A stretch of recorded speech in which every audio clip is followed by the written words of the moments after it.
Bismillahirrahmanirrahim. Welcome back to my channel. So in this video, I'm using two different software-defined radio. First one is USRP N210 by Ethis Research. This thing has a WBX daughter card that goes from I think several hundred megahertz to about 2.2 gigahertz. This is probably the oldest USRP that I have. And the second USRP or software-defined radio that I'm using is actually HackRF. So USRP and the software that I'm using to control each one of them is actually a built-in software that is available for USD, USD driver for USRP, and I'm using to control this HackRF using SDRangel, as you can see this. So this SDRangel, I'm doing it.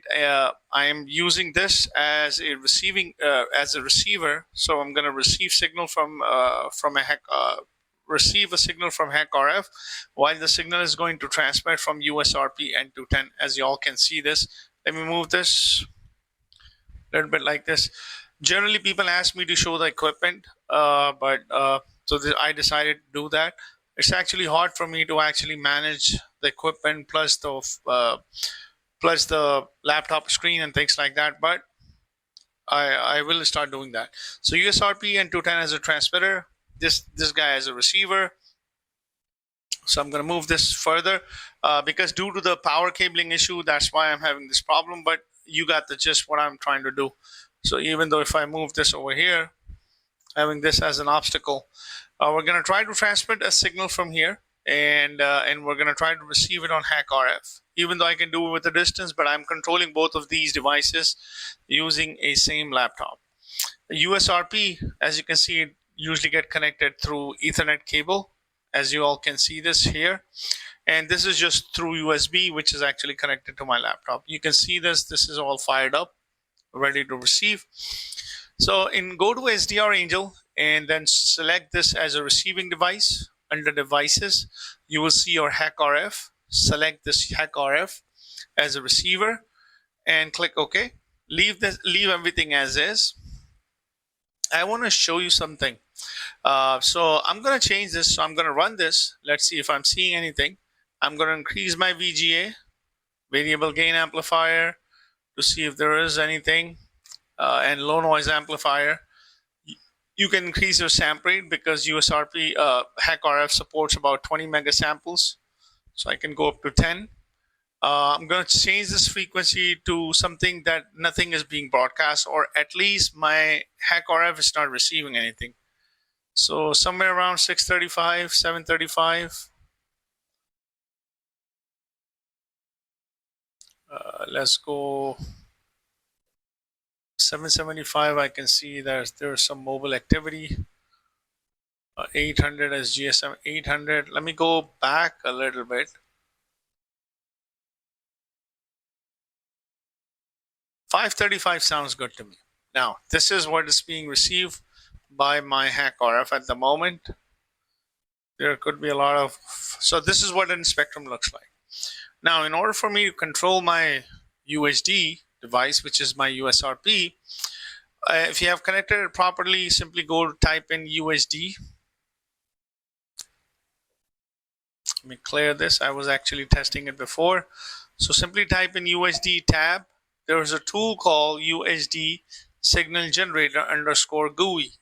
So you can do that. So USD underscore SIGIN underscore GUI. And you need to type in some frequency. So I'm going to type in this frequency, 535 megahertz, 535, e to the 6. I have to put a gap there. And let's run this. Okay. All right. No gap needed. So just simply run this. So now it will take this guy in a transmitting mode. I'm sorry, I forgot to write F. Okay. So USD signal generator with a GUI interface. You will be using your USRP as a signal generator as well. So as soon as I have started this, you can see that there is this signal which is present now. It's a complex sinusoidal signal that might have an amplitude of 0.15, and you have a transmitting gain. So you can see the presence of this signal as well. So I can increase the gain here, which is being transmitted from this antenna. Y'all can easily say this, that this is very close to your antenna and so on and so forth. My purpose is just to show you the effect that you can easily make a transmitter if you have two different devices that can control your software defined radio. So I'm using a single laptop because it's hard for me to make a video having one device on the other and the other device here. It's just to show you the concept behind it, that you can easily transmit a signal from each one of these devices and you can easily receive it.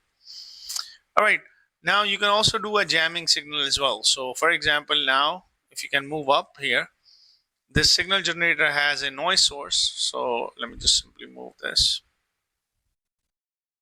or make it bigger. Okay, now I'm going to choose this as a noise source. As you can see, the noise will change the spectrum completely, and you will see the effect of that on waterfall graph as well. You can also change this to a uniform noise as well. That will also see an effect on your spectrum and also your waterfall graph as well. You can use a two-tone signal, and you can manipulate the frequency of your signal too.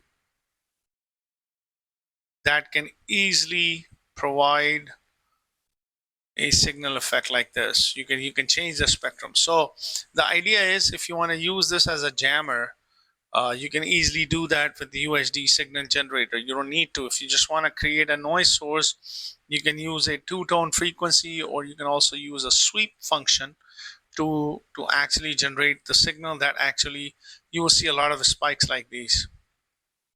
This is just a, now if you were to look at your complex sinusoidal wave, that is also has a lot of effect on it, because by changing this with a signal source, you can see that you can change the frequency offset of this, you can change the signal amplitude of this, you can see the effect on the spectrum clearly. Now if you were to do the same thing, Gaussian noise is just Gaussian noise. There's no control which are available to you except for probably an amplitude of this. But when it comes to two-tone signals, you can actually play around with these offsets and play around with these values. You can also do the fine tuning as well. You can also do a local oscillator offset. So a lot of things, if you just want to generate some noise signal, and if you want to have a noise signal that occupies a huge bandwidth, you can also use this function generator function that is available with your USRP. This is probably the oldest USRP that I have. It's USRP N210 with WBX daughter card. That has a limitation. It does not go up to ISM band, because earlier when I bought this, I bought it at lower frequency ranges, but UBX now can go up to 50 or 70 megahertz all the way up to 6 gigahertz. So that's the idea behind this small tutorial. You can put this all the way and then try to transmit the data as well, or just try to transmit a normal sinusoidal wave as well. But you can also transmit noise signal as well at 535 megahertz of frequency, or any frequency that your USRP N210 is capable of, along with your respective daughter card that is available to you. So that's the idea. I just wanted to make it clear. You can just simply move around. I can just simply move this. Now this is now not in line of sight, so you can see the effect of this. I can even move it further as well. You can see this.